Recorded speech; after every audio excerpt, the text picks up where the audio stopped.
Italy is one of the most visited countries on Earth, and it is easy to see why.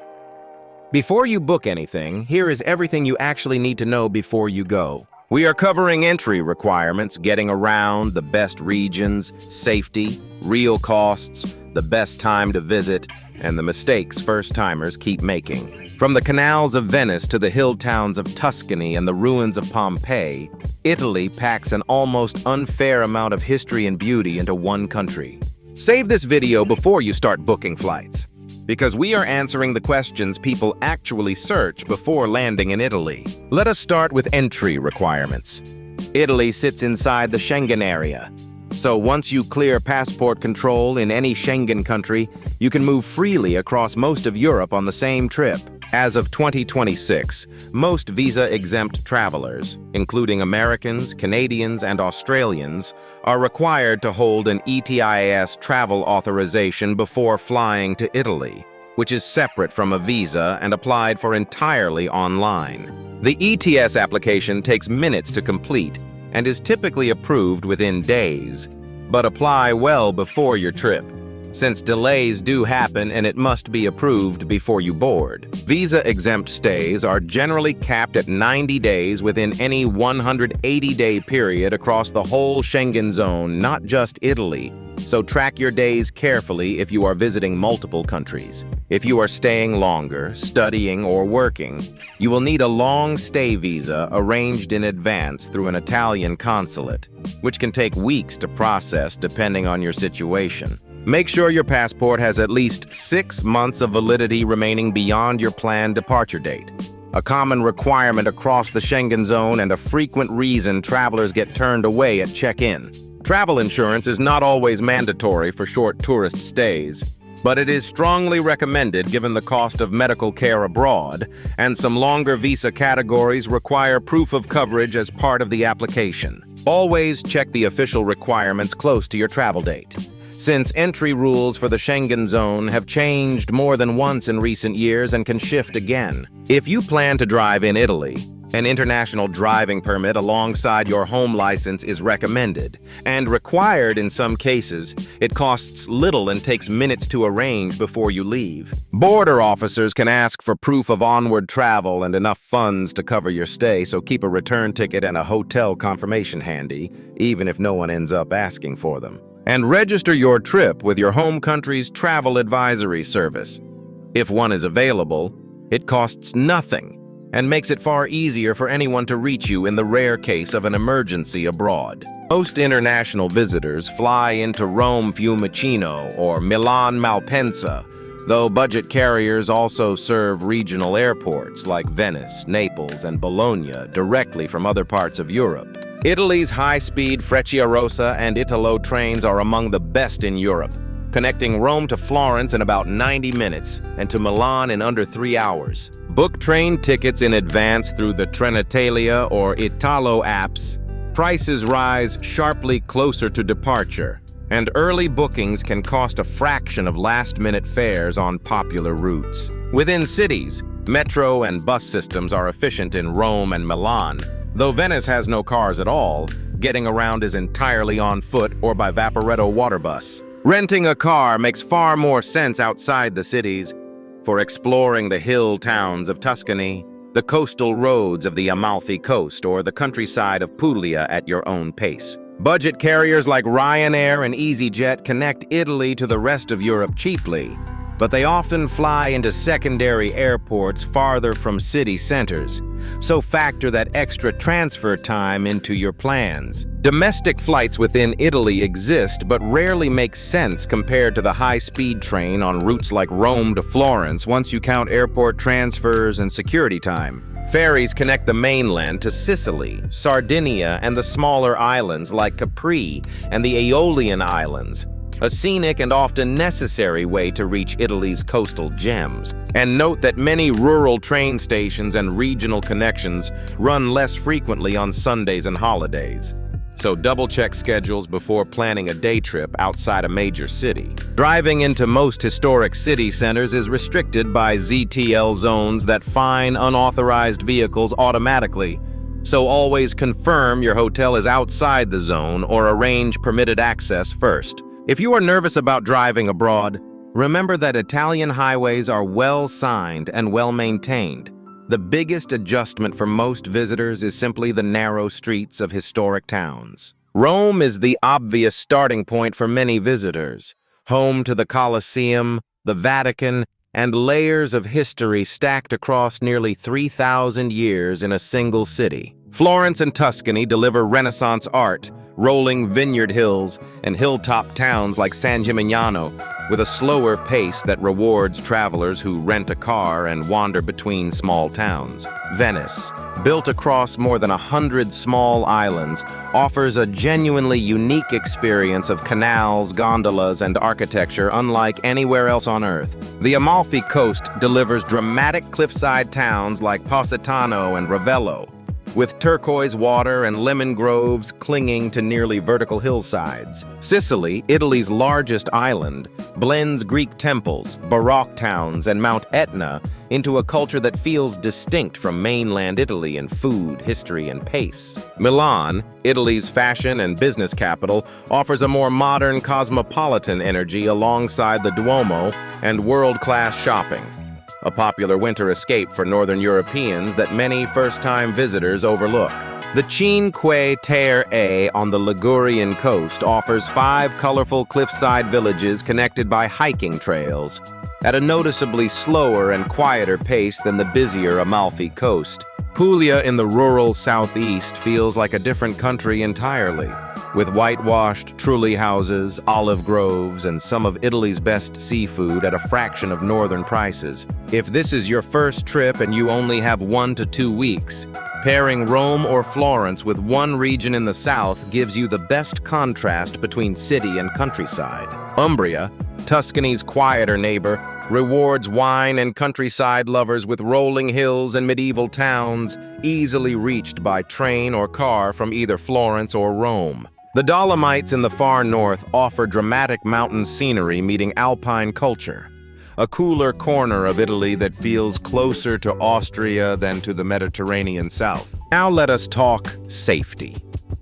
Italy is generally very safe for travelers. Violent crime against tourists is rare, but petty theft and pickpocketing are real concerns, especially in crowded tourist areas of Rome and Florence. Common scams include fake petition signers, distraction theft on the metro, and overpriced menus near major landmarks. Most are avoidable simply by staying aware and keeping bags zipped and in front of you. Rome, in particular, has a reputation for pickpocketing near the Colosseum and on crowded buses, so keep valuables in a front pocket or zipped bag rather than a back pocket or open tote. Solo travelers, including women, generally report feeling safe in most Italian cities, though standard precautions apply at night in less populated areas as they would in any major city worldwide. Emergency services are reliable and easy to reach. The general emergency number is 112, which works across the entire European Union from any phone. Tap water is safe to drink throughout Italy, and asking for it at a restaurant, Acqua del Rubinetto, will save you money over bottled water at every meal. Healthcare quality is excellent if something does go wrong. Pharmacies marked with a green cross can handle most minor issues without a doctor's visit, and staff are generally well-versed in English for tourist concerns. Summer heat, especially in Rome and Sicily, can reach dangerous levels in July and August. Stay hydrated, avoid the midday sun, and plan indoor activities during the hottest hours of a heat wave. Keep digital and physical copies of your passport, insurance policy, and any prescriptions separate from the originals. A lost wallet or bag becomes far less stressful when you are not also starting from zero on documentation. Overall, most visitors to Italy encounter nothing more serious than a crowded metro or a persistent street vendor. The country's reputation for safety among global travelers is well earned. Public transit and rail strikes happen periodically in Italy and can disrupt trains or city transit with little notice. So build a buffer day into your itinerary if you have a tight connection to catch. Let us get practical about cost. Italy is mid-range for Western Europe, with Rome, Venice, and Milan running higher than smaller towns and the countryside. Expect a mid-range hotel in Rome or Florence to run 100 to 250 euros a night, while similar quality accommodation in Puglia or smaller towns often costs 30 to 50% less. A sit-down dinner for two in a major city commonly runs 40 to 80 euros, though trattorias and casual spots can feed you extremely well for 15 to 25 euros a person. Museum entry fees add up fast if you plan to see several major sites. Many cities offer combined tourist passes covering multiple attractions that often pay for themselves after 2 or 3 stops. A realistic budget for 2 weeks in Italy for 2 people, including mid-range hotels, trains between regions, meals, and museum entries, lands somewhere around 3,000 to 5,000 euros total. Budget travelers can cut costs significantly by staying in smaller regional towns instead of Rome or Venice proper, shopping at open-air markets, and relying on regional trains instead of taxis. Tipping culture keeps costs down too. Since service is often already built into restaurant prices as a coperto, you are never expected to tip 20% the way you might elsewhere. Rounding up is plenty. Watch for city tourist taxes added to hotel bills, usually just a few euros per person per night.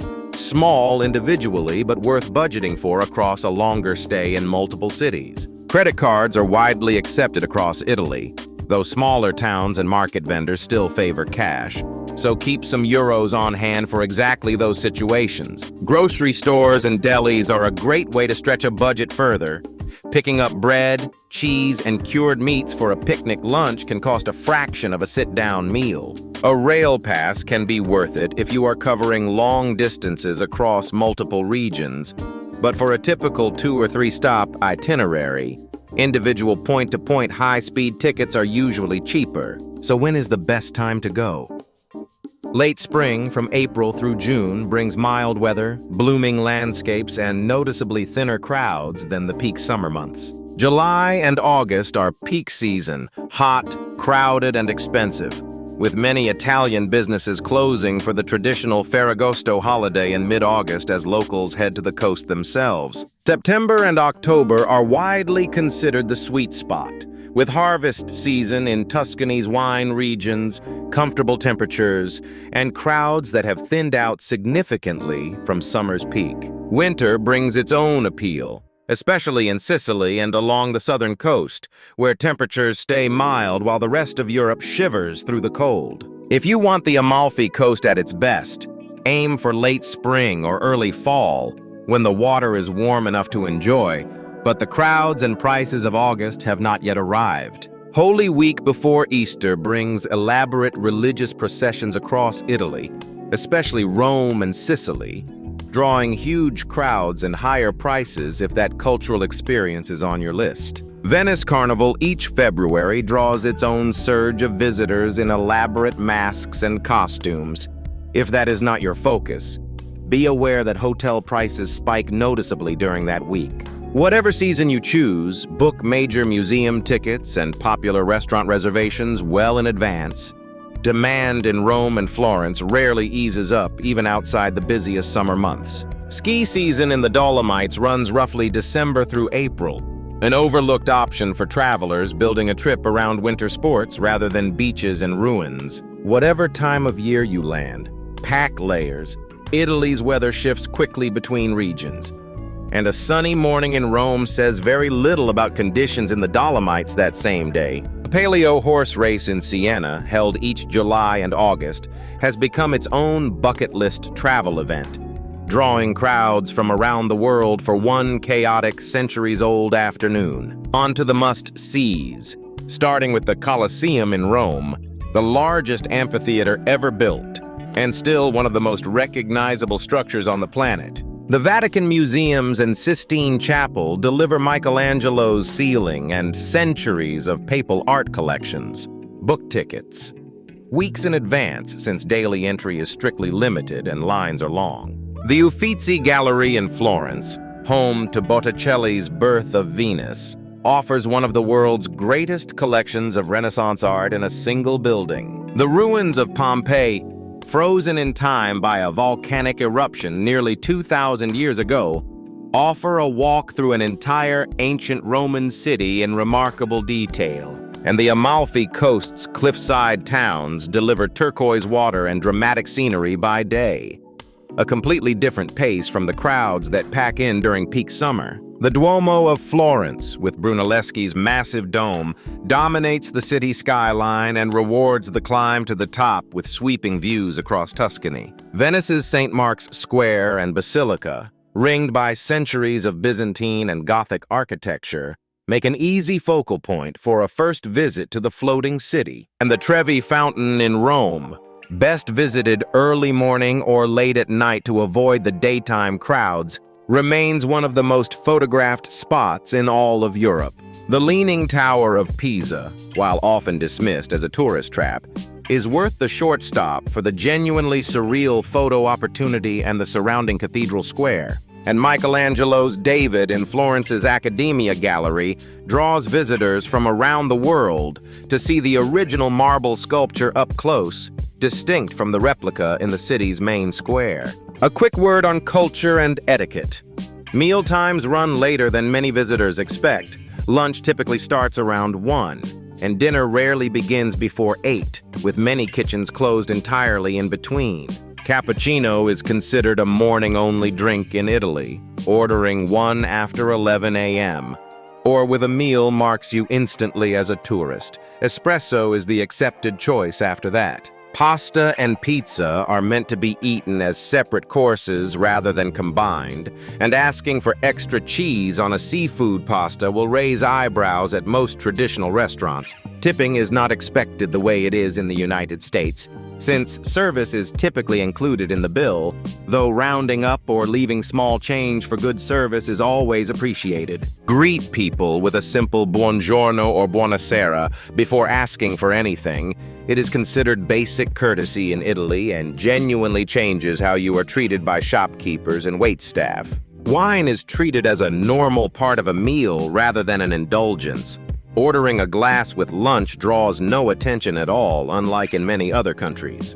Dining out starts far later than most visitors expect. Locals often do not sit down for dinner until 9, and restaurants in tourist areas that open earlier cater specifically to foreigners. And when visiting churches or religious sites, dress modestly, covering shoulders and knees. Many of Italy's most beautiful cathedrals are still active places of worship, not just tourist attractions. Coffee culture runs differently here too. Standing at the bar to drink an espresso costs less than sitting at a table, and both are completely normal ways to order. And keep voices down in quieter restaurants and on public transit, though Italian social life is generally louder and more animated than in many other European countries, especially outdoors. Finally, the mistakes first-timers keep making. Number 1 is trying to see Rome, Florence, and Venice in a single week. Italy rewards fewer stops explored properly over a rushed checklist. Number 2 is skipping train reservations until the last minute. Popular high-speed routes sell out or spike in price well before departure during peak season. Number 3 is assuming August is a great time to visit smaller towns. Many family-run restaurants and shops close for weeks during the Ferragosto holiday period. Number 4 is showing up to dinner at 6 or 7 expecting a full restaurant experience. Most kitchens simply are not open yet at that hour outside tourist zones. And number 5 is skipping travel insurance and ETIAS approval until the week before departure. Both are simple to arrange, but genuinely need lead time to avoid a stressful scramble. Number 6 is overpacking the itinerary with day trips that sound close on a map, but eat an entire day once you count transit time both ways. Number 7 is expecting every restaurant to take walk-ins. Popular spots in Rome and Florence often book up days ahead, especially on weekends during peak season. And number 8 is exchanging currency at the airport out of convenience. Airport exchange rates and fees are consistently worse than a no foreign transaction fee card or a city center ATM. Number 9 is treating Rome or Venice as all of Italy.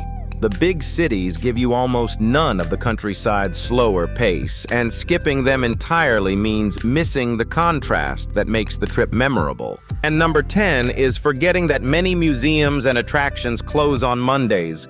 Always check specific closure days before building them into a tight itinerary. So who is Italy actually best for? If you love art, history, and food that genuinely lives up to its reputation, few countries deliver that combination as consistently across every region. Couples and honeymooners are drawn to the romance of the Amalfi Coast in Venice, while food and wine lovers gravitate toward Tuscany, Puglia, and the countryside beyond the capitals. Families with older kids do well here too. Ancient ruins, coastal towns, and hands-on history make for an educational trip that rarely feels like a lecture. Budget-conscious travelers can still make Italy work by leaning on regional trains, trattoria meals, and free walking tours, though Rome, Venice, and Milan will always be the pricier stops on the itinerary. Art and history lovers gravitate toward Florence and Rome, where museum density per square mile rivals anywhere else on the planet. And if you are chasing your first trip to Europe, Italy's combination of iconic landmarks, reliable trains, and genuine diversity of scenery makes it one of the most complete single-country introductions on the continent. Solo travelers find an easy rhythm here too. Cafe culture and walkable historic centers make it simple to fill a day without ever needing to coordinate around anyone else's schedule. And repeat visitors keep coming back precisely because one trip is never enough. Between the regions, the islands, and the sheer density of history, Italy rewards return visits more than almost anywhere in Europe. That is everything you need to know before visiting Italy in 2026, from entry requirements to knowing what to skip. Which region are you most excited to see? Rome, Tuscany, or the Amalfi Coast? Tell us in the comments below.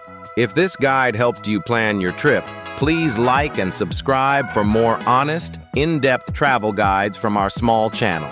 Grazie for watching, and aloha from Kahana Designs. Until next time, safe travels and sweet dreams.